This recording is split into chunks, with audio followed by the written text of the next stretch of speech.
Alright, this is my 2020 Ford Explorer ST. I'm going to show you how to do the spark plugs today. Pretty straightforward. There's one there. One there just past the dipstick, and then the other one right back there. So for that last one, you want to undo this bolt right here and this bolt over here. That way these lines, you can move them out of your way to get to that last one. But pretty simple stuff. Just take this little piece of tape that's around the coil and undo it.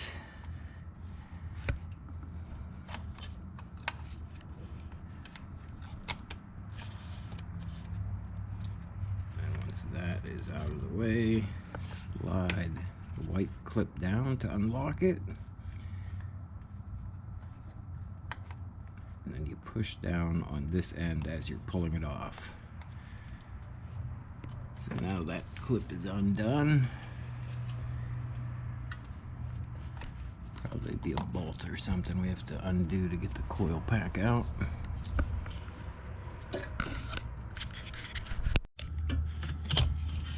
So, the bolt for the coil pack is hidden under this little piece of black plastic.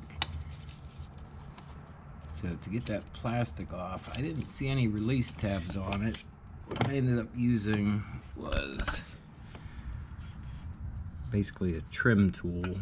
And I stuck it down back here and just kind of pried up on it, and then it just popped right off. So I guess that's what you have to do for that one and this one way back here. So that bolt that holds the coil pack is an 8mm. You need a 8mm deep socket to get to it.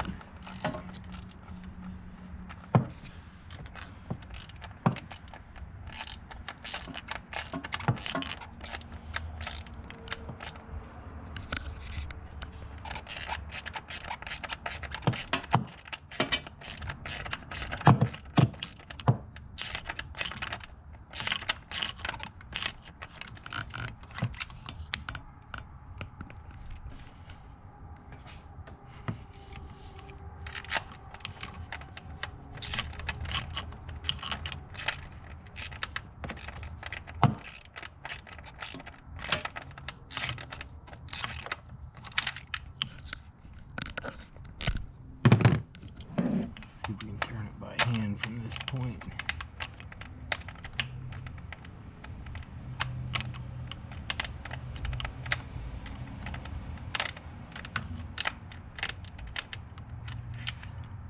So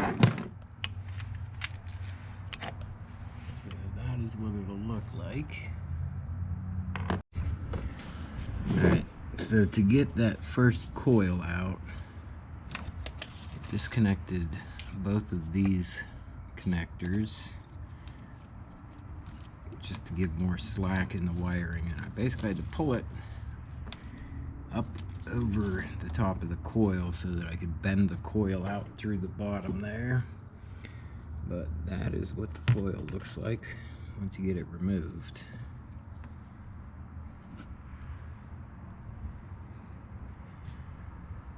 Yeah, one down, 5 to go. So this is what I used to get to the easiest one. 5/8 spark plug socket. It's about a 10 or 12 inch wobble extension, and then another 6 to 8 inch wobble extension. I was able to get in just like that. However, it looks like the other two will not be anywhere near that easy. Alright, the middle cylinder is done. Got the new plug in it. I left the electrical connectors unplugged for the first one when I got done with it. They're all connected, so I just want to leave them disconnected until you get all 3 cylinders on this side done, and then go back and reconnect everything. For getting the spark plug out, I had to take one of the extensions off. This is what I used to get to the second one. This, from here to here, I measured it. It's 8.5 inches. So 8.5 inch wobble extension will get you down to the plug and put the plug back in without too much difficulty. That one was actually fairly easy. So we'll move on to the rear one. That one looks like it should be the worst and most difficult of the 3. So the number 3 spark plug is out, and it was indeed a pain in the butt. But to get it out, this is the combination I used. Little 3-inch wobble extension and about a 4-inch extension, and then I had to put a swivel on the end just to get the ratchet on it. So when you get to the rear on the both driver's side and passenger side, just make sure you have lots of different size extensions. Really, the only bad part is that braided hose there. Just kind of tears off layers of skin right off your hands as you're trying to crank it. But once I figured out which set of extensions worked, it wasn't too bad. Got it out in about 2.5 minutes or so. So for that spark plug all the way in the back, very important that you have a pretty good selection of different size extensions, some wobbles. This is what I ended up using to get it back in, which is different than what I used to get it out. End up using a 1/4 inch drive ratchet. At first I used a 1/4 inch to 3/8 inch adapter here, just because I have a lot more smaller length extensions that wobble, and that worked for getting it in. But then once I tightened it, I could not get the socket to come back out off of the spark plug. So I'd use this impact extension going into the socket to finally get it out of there. So it ended up taking me about 10-15 minutes to figure out a combination that would work for that one. But yeah, that is definitely the worst of the 3 on this side. The other 2 are pretty easy compared to that one. Alright, so passenger side's gonna be a lot of fun too.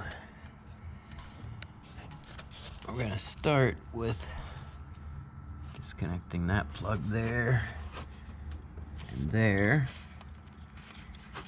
And then we'll have to unwrap the tape that's around the coil plug right there. And then somewhere under this mess, there should be the little coil bolt post that we'll have to pop off before we can get the coil out. Not a lot of room to work on this side.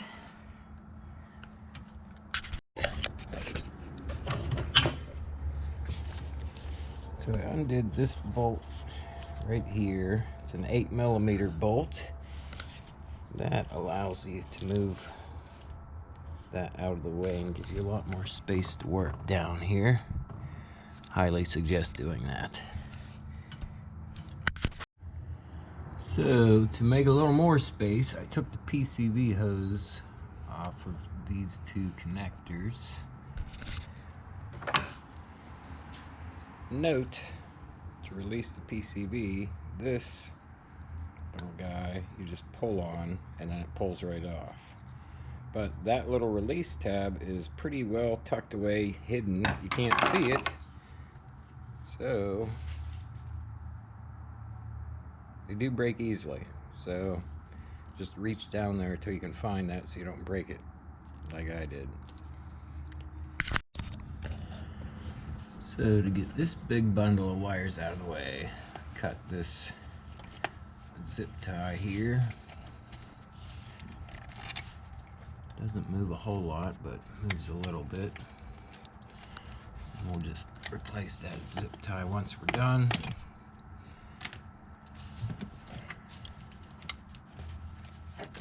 That should give us enough room to get to that coil. It looks like this just screws off.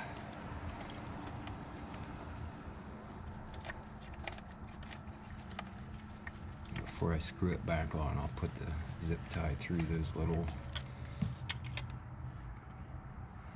looks like it goes right through there. So before I screw this back on, we'll run the zip tie through there so we can hold that bundle of wires down. Lord help us if we don't have those wires zip tied down tight. Alright, so the easiest one on this side is done. Pretty straightforward. These are the extensions I used.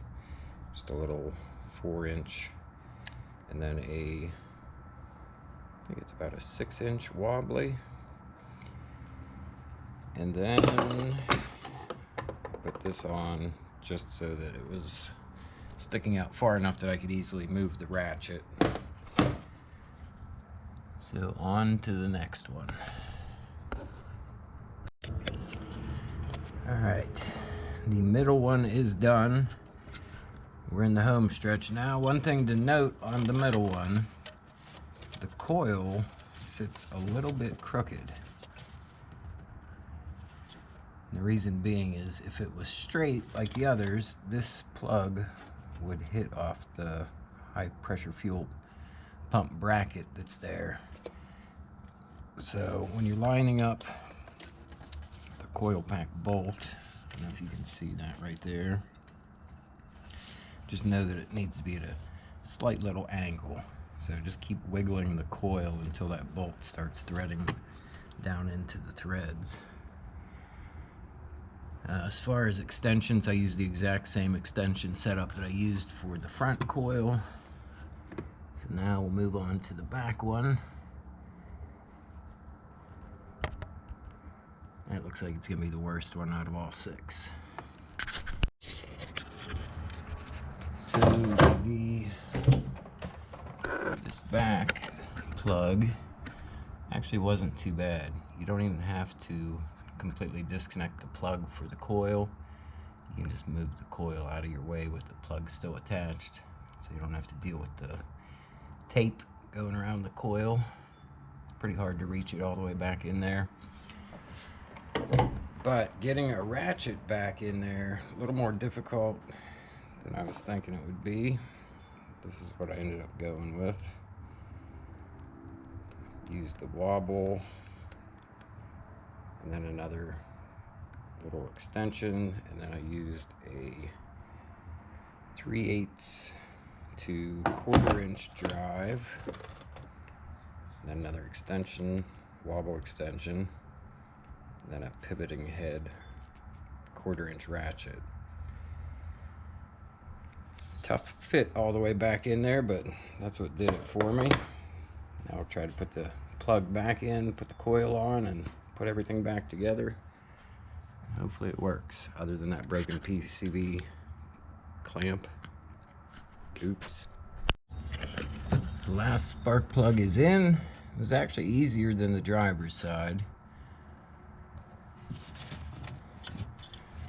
So all the plugs are plugged back in. The only thing left is I need to hook and put that bolt back in that holds that line down. Say total, I've got about 2.5 to 3 hours into this, knowing now what I know, what I didn't know before. I could probably do it in about an hour and a half, roughly, give or take, just knowing which extensions and stuff to use and how everything comes apart.